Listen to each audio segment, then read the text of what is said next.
all those settings that apply to it and kind of bake them in. It'll still be a raw, we're not losing any quality, we're not losing any quality at all, it's still perfectly good quality. But all those settings are baked in. And that's how I usually work, because it's much quicker. You could open as a smart object in Photoshop, and what I'll do is I'll import the raw with all these settings, but you can then change those settings in Photoshop afterwards if you wanted to. You can be like, actually, those highlights are a bit too far down. I can then use a smart object in Photoshop and bring them up without coming back into Lightroom and fixing it again. But the reason I always go with the top option rather than the bottom option is because that file is massive, like gigabytes and gigabytes big. And when you're working on a batch of 20 photos, even on my fastest machine, it gets clogged up. So this is a much quicker way of working. But you are baking all the settings. So if you're going to go with this option, you always want to be happy that all this is as you want it to be at this stage. So I'll go to Open in Photoshop. And I will show you a quick bit of retouching. Yeah. And how I change that.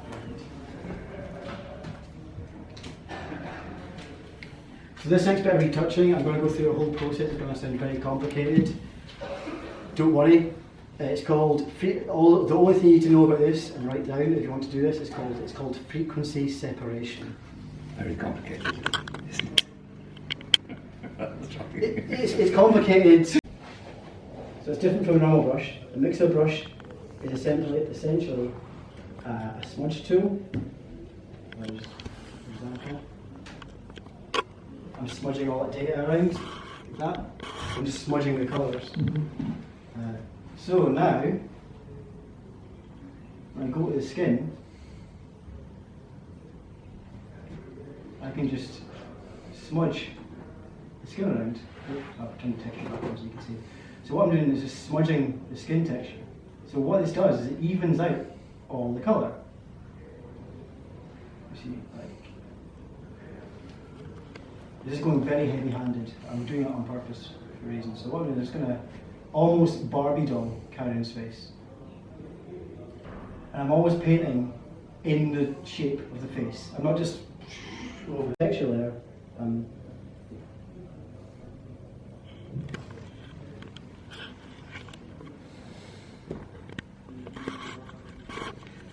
of before and after. But because I duped this layer up, this layer is unaffected. This one hasn't had the smudginess put to it. So I've got a layer, like a copy of that layer, and the original. And what I can do is go to the copy and bring the opacity down. Go all the way down and we're back to normal again. So I can control how much I bring this in. I use that to build contrast if I wanted to. Rather than just doing some kind of contrast slider, I would build it in layers like this. And the reason for that is I've got far more control over every single part of it.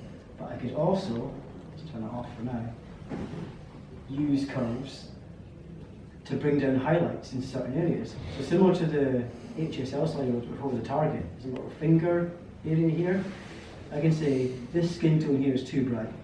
I click on that, and it creates a point. If I drag that down, it will use that as its focus.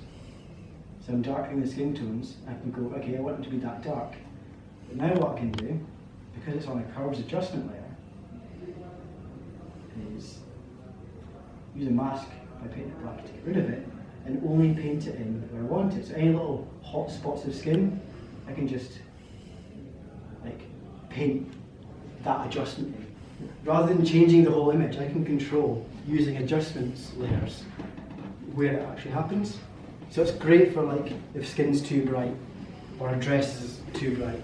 Or you can even use it for changing colour by using like an HSL adjustment. I use adjustment, so for every little tweak I'm doing with contrast and things like that, I'll use adjustment layers because I can layer them up and paint them on enough. And that's how you kind of get a full, almost cinematic graded image. Rather than just going, it actually boosts my SEO.